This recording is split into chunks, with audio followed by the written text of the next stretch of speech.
want to show how to sear a steak. It's the most basic way to do it.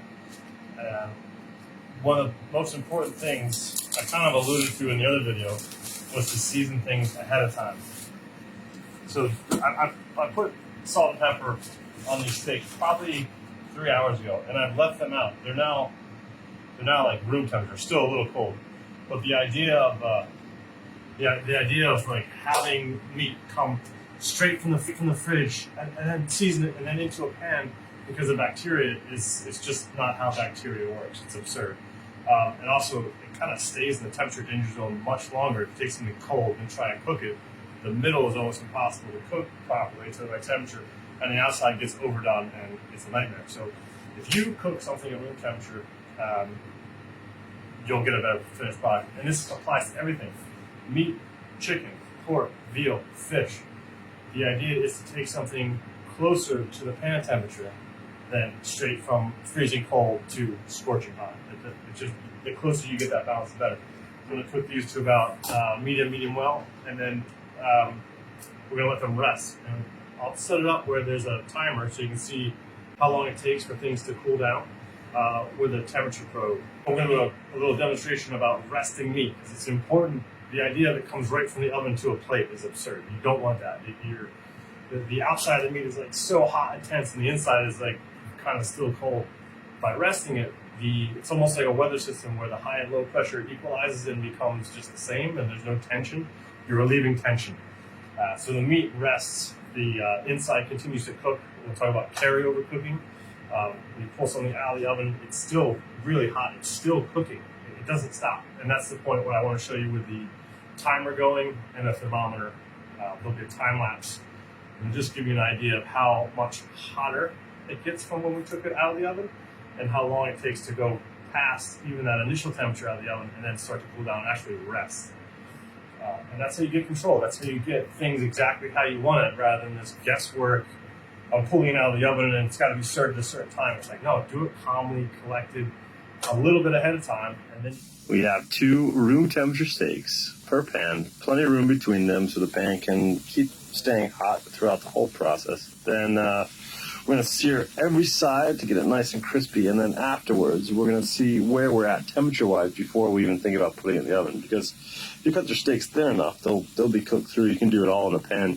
You can even take the pan off the heat and let it kind of rest in a hot pan that will continue to cook. So we are going to, right now, check the temperatures of the meat before they go in the oven.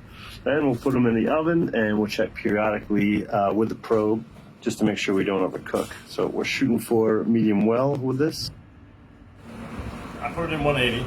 These steaks need to cook more. So I'm not going to give you a time or a temp. I'll give you a temperature, but I'm not going to know how much time. So if you ask me, well, how long do you go in for? That's what this is for. This is going to tell us exactly. So I put it in 180. So check every 6 minutes. Just crack the door, find the skinniest one, put the probe in it. And again, I'm looking for medium well, so I'm definitely there. That's the thinnest one. So I got thicker ones that will be a lot lower temperature. And it's just, I'm not trying to teach you a recipe. I'm trying to teach you a technique and a technique to learn the technique, so you can just do it easily and relax. That's the point, is to do this and just cook relaxed and not worry about how much time. It's not how cooking works. It's temperature. So now I'll take those out, and then I'll set up kind of a resting station where you can watch how long from the time we take it out that the temperature keeps going up until it finally comes back down versus the time. And that will give you an idea of why it's important to rest. This little gauge setup here is to demonstrate carryover cooking, how the temperature went up from our initial check in the oven, and then how much it goes up before it starts going down by the timer on the right, which looks like it's in seconds. It's actually in minutes. So after 30 minutes, you still have a hot steak, believe it or not.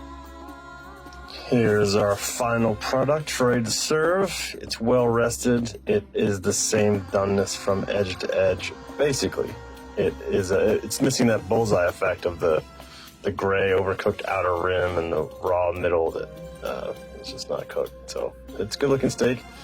It's a little overdone for my liking, but that's the temperature that was asked for. So there we are. You notice when I was searing all the steaks how much smoke there was. There will also be the same amount of smoke when you do it. And this brings me to something that a lot of people don't know about their home kitchen. You can see directly behind me. That's my ventilation system. It goes up a chimney out the mast. Like it's purpose built. Where the one in your home isn't. 99.9% of the time, you might have a big stainless steel something over your stovetop, but no one has built an exhaust out of your home, which is the whole point. So what you have now is an expensive fan that will blow the smoke everywhere inside your kitchen and set off alarms. I wish it wasn't this way, but it is. And I want you to know ahead of time, be ready. Door open, a couple windows open. You can't just open one window, you have to open two. Hopefully on either side so the air can pass straight through and take the smoke with it. I promise you don't have it built into your home. Some places have a code where you have to have ventilation out of the kitchen. Chances are you don't. What you do is you turn your fan, what it has a setting is. It's almost not lying to you. It's almost telling you straight to your face, like, I don't suck, I blow. So hold a paper towel up to it. Does it hold the paper towel? And does it really hold the paper towel? To the fan, to the intake. That's a test. If it just barely holds it or blows it around, you're gonna have a smoky kitchen. Which is fine. Just be ready to open windows and doors while you pan sear anything, because it's gonna get smoky. Especially beef, because of the amount of, or especially the cut that I did, New York strip, because there's so much fat that's gonna come off it, and that fat has a much lower smoke point than, say, olive oil or vegetable oil. It'll be smoky. It's worth it.